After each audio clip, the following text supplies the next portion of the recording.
Saya mau nanya, adik saya murtad, nauzubillah, nauzubillah, nauzubillah. Ulama kalau sudah cerita murtad, nauzubillah, nauzubillah, nauzubillah. Allah selamatkan cucu cicit bangsa keturunan sahabat kawan kerabat tetangga daripada murtad, nauzubillah. Padahal dia dari kecil sudah dididik agama, pernah pesantren. Baru kemarin dia mengaku kalau sudah keluar dari Islam, ternyata sudah 2 tahun lamanya dia murtad. Kasihan ibu saya, sakit, saya tidak punya ayah. Bagaimana saya dan keluarga saya harus menyikapinya, Pak Ustadz? Panggil dia baik-baik, ajak tarik dia lagi. Ud'u ila sabili rabbik, ajak dia ke jalan Allah bil hikmah dengan santun, wal mau'izatil hasanah, suri tauladan yang baik. Wajadilhum billat, kalau dia mau berdebat ajak dia debat. Wajadilhum, debat billati hiya ahsan, dengan cara yang baik. Tidak juga mempan, ambil sikap, kasih waktu seminggu, 2 minggu, sebulan, 2 bulan, 40 hari. Tidak juga, tunjukkan pada dia. Ingat wahai saudaraku, dalam hukum Islam ini jelas, la yahillu damu imri'in muslim illa bihadza salas. Tidak halal darah seorang muslim kecuali dia melakukan 3. Kalau dia sudah melakukan 3, halal darah. Yang pertama, an-nafsu bin-nafsi, pembunuh, orang yang dibunuh dipancung kepalanya. At-thayyibuz zani, orang berzina dilempar batu sampai mati. Yang ketiga, at-tariku lidinihi al-mufariqu lil jamaah, orang yang murtad. Kalau kau hidup dulu zaman Nabi SAW, mati. Dan sebab itu, ajak kembali ke jalan Allah. Kalau juga tidak, maka berikan peringatan, warning, tingkat tinggi. Mudah-mudahan Allah menyelamatkan. Wallahu a'lam. Kenapa orang pulang dari umroh malah murtad? Kenapa orang pulang dari ibadah ke tanah suci malah keluar dari Islam? Bahkan tokoh-tokoh ya atau public figure ada yang seperti itu. Terkesan aneh ya, kenapa orang pulang dari umroh harusnya dihiasi dengan amalan-amalan setelahnya, karena kan habis berada di tanah suci, lihat kebesaran Allah, lihat masjidnya Nabi Muhammad SAW, napaktilas terhadap perjuangan Nabi Muhammad SAW dan para sahabat, tapi kenapa malah keluar dari Islam? Walaupun kondisi ini aneh, tapi ternyata Islam ada jawabannya, dan itulah indahnya Islam. Islam itu adalah agama yang logis, Islam itu adalah agama yang penuh dengan jawaban-jawaban. Orang yang seperti ini, yang ketika pulang umroh keluar dari Islam malah murtad, ini ada yang gak beres dengan hatinya, ada yang gak beres dengan niatnya, ada yang gak beres dengan kolbunya. Karena kata Rasul, di Medan, di Mandailing, Natal, di Aceh, sampai ke Malaysia, orang bilang orang Minang itu agamanya kuat. Orang bilang kalau orang Minang pasti Islam. Tapi jangan lupa, itu dulu orang Minang pasti Islam itu dulu. Tahu enggak Bapak Ibu sekalian, orang Minang sekarang sudah banyak yang jadi pendeta. Pernah dengar? Majelis Ulama Indonesia kembali resah. Kenapa banyak orang Islam yang murtad? MUI menganggap mereka tidak lagi tertarik dengan pelaksanaan Islam karena seringkali melihat citra Islam menjadi agama yang keras dan tidak toleran. Inilah sesungguhnya kita mengetahui bahwa motif orang pindah dari Islam itu bukan disebabkan oleh sebab-sebab material, kelemahan kita sebagai pemeluk Islam untuk menampilkan Islam sebagai agama yang penuh kasih sayang pada sesama makhluk di dunia ini. Tapi yang mau aku kritik di sini adalah respon kita saat ada aksi intoleransi yang dilakukan Muslim terhadap non-Muslim. Karena setiap kali ada aksi tersebut, misalnya penolakan pembangunan rumah ibadah agama lain, itu kok kayaknya respon kita hampir nihil. Ya, kita sama-sama tahu sih kalau intoleransi itu sangat ditentang sama Islam, tapi ya udahlah, kita nggak usah bikin respon apa-apa, karena kan toh yang terganggu ibadahnya itu non-Muslim dalam kasus ini, bukan kita. Kesannya jadi seperti itu, saking sedikitnya Muslim yang bersuara saat ada aksi intoleransi. Ini dari hasil observasiku ya, teman-teman bisa punya pendapat lain. Tapi aku punya pengalaman yang ngubah perspektifku tentang hal ini, yang akhirnya menyadarkan aku bahwa ya memang kita nih sebagai Muslim kayaknya masih kurang banget deh menyuarakan tentang bahaya intoleransi. Padahal akibat dari intoleransi dari Muslim terhadap non-Muslim itu sangat besar terhadap agama kita. Kenapa? Karena Islam jadi dianggap sebagai agama yang intoleran, buruk, dan gak peduli terhadap sesama.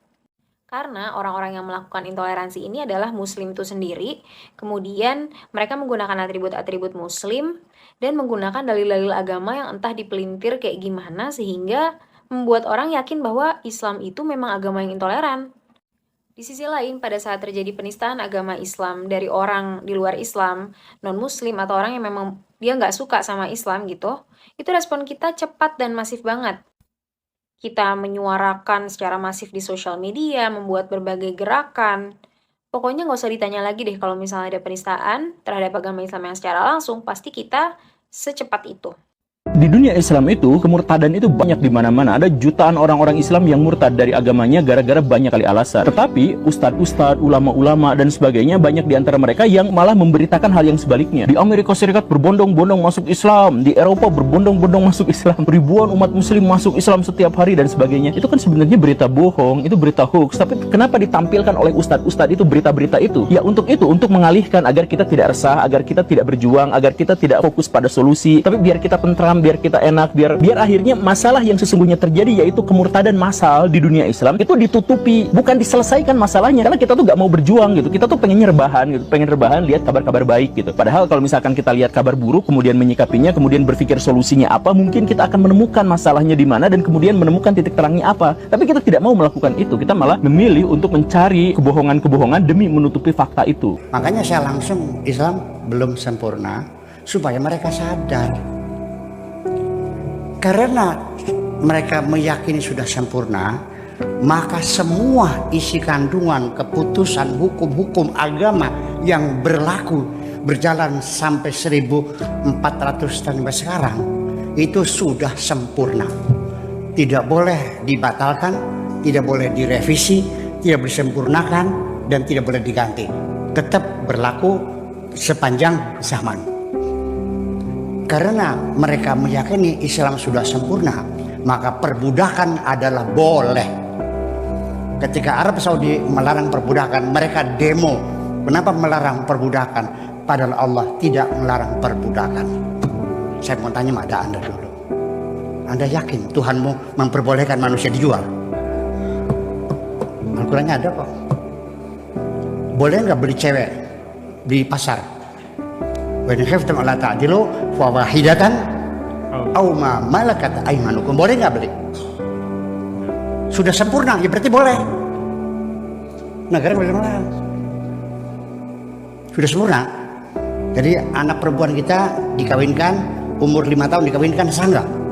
Menurut hukum Islam sah nggak? Sah, betul. Tuhan mau mengizinkan anak 5 tahun dikawinkan. Jujur aja nih. Hak cerai suami di mulut suami, kapan saja bilang anti talik, sah jadi cerai.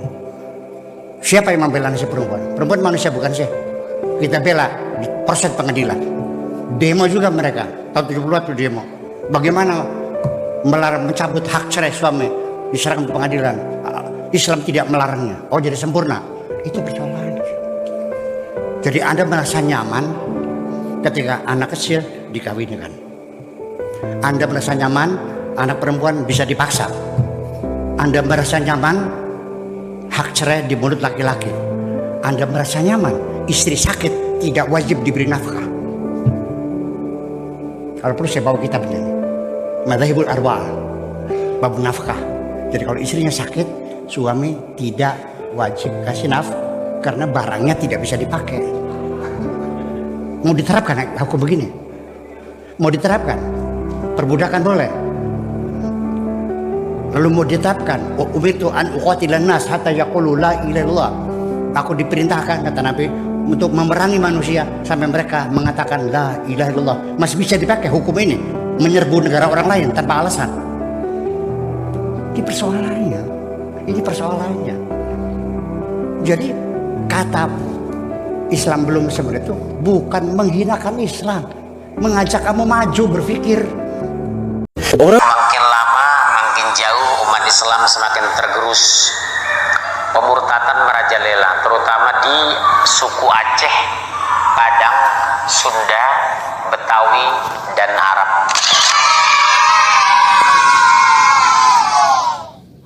Hampir setiap hari saya menerima laporan ada yang murtad.